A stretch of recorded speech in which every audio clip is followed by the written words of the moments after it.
Hello guys, let's start our healthy lifestyle.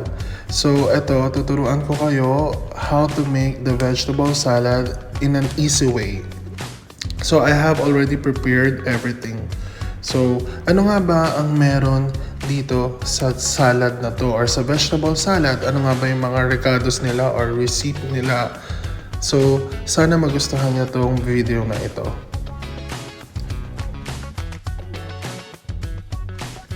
So of course, meron tayong lettuce o letsuga sa Tagalog, kamatis at cucumber or tomato in English, at chicken breast, corn or mais sa Tagalog, beans, paneer cheese, feta cheese, croutons, olive oil, garlic sauce, Caesar salad, and Thousand Island. So, tara na at simulan natin gumawa ng napakasarap na vegetable salad. Sana magustuhan ninyo. So, of course, maglagay lang tayo ng lettuce, chicken breast, yan,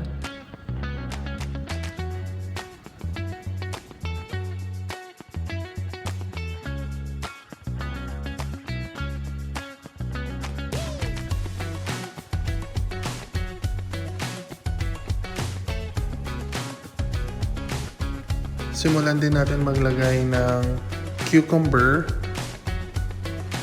tsaka ng kamatis. So make sure na lahat ng mga recados ninyo or receipt ninyo ay nasa ref para at least matatagal yung gamit natin sa mga recados. Let's put more cucumber. And of course, ang mais or corn in English, yan, isa din yan sa nagpapasarap. At ang ating beans, ito light lang yung beans natin. And ang ating paneer cheese. So itong paneer cheese na to is made of milk. It's made of milk, cow's milk. So light lang din siya. At medyo dry. And of course, kung meron tayong paneer cheese, lalagyan din natin siya ng feta cheese. So itong feta cheese, light lang din yung nilagay ko dyan.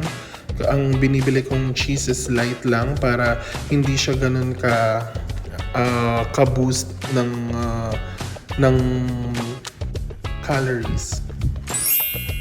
Yan, feta cheese light.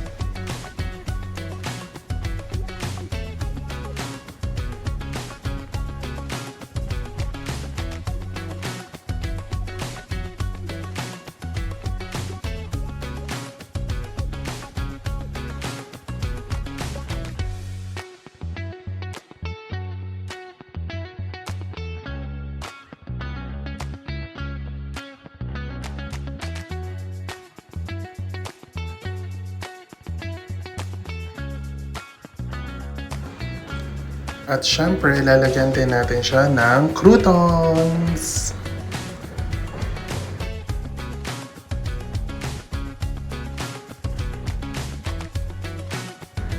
Actually, sa panahon na to, naalala ko, nakalimutan ko siya lagyan ng kamatis. Pero, tomato.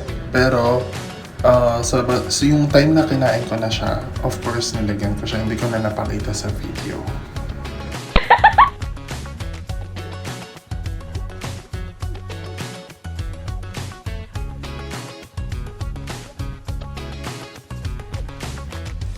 At dito naman, nilalagyan din natin siya ng oil or pwede kayong gumamit ng any other oil pero much better and recommended is yung olive oil.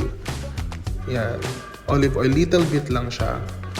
And then also, meron din tayo dyang garlic sauce. Nilalagay din natin yan. Ang garlic sauce. Pero inuna ko dyan syempre yung Thousand Island sauce.